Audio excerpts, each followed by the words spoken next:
This third step often happens at the same time as step number 2. The lender orders an appraisal from an independent company that will assign an appraiser. Please watch the separate video about appraisals. Title, liens, and open building permit searches, usually through the closing agent or attorney. A property boundary survey, usually not for condominiums. This survey will show all buildings and site improvements on a drawing and reveal if there is anything that belongs to a neighbor that might be on your property, such as a fence, driveway, or other improvements. The survey will also show anything that belongs to the property that is on a neighbor's land. These items are called encroachments.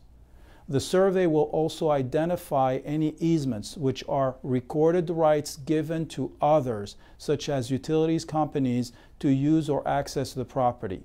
Lastly, the survey will also provide a detailed legal description, dimensions of the lot, and buildings.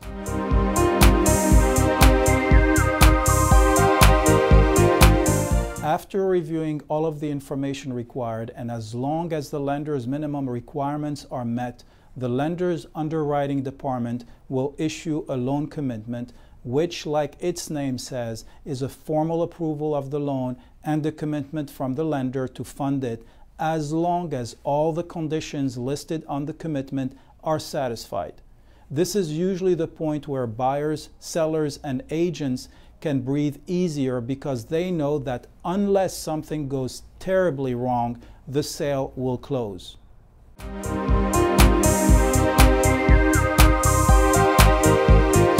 This step is where all parties involved work to make sure all the conditions listed on the loan commitment are satisfied within the deadline set by the loan commitment. Examples of conditions might include appraisal, property repairs that must be done prior to closing, legal and title issues that must be corrected, property insurance binders that must be paid for prior to closing, and the list can go on.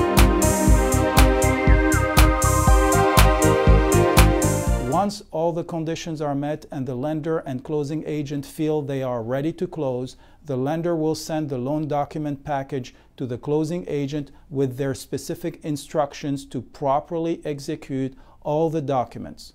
On the day of the closing, after all documents are signed, they are faxed or emailed to the lender for review.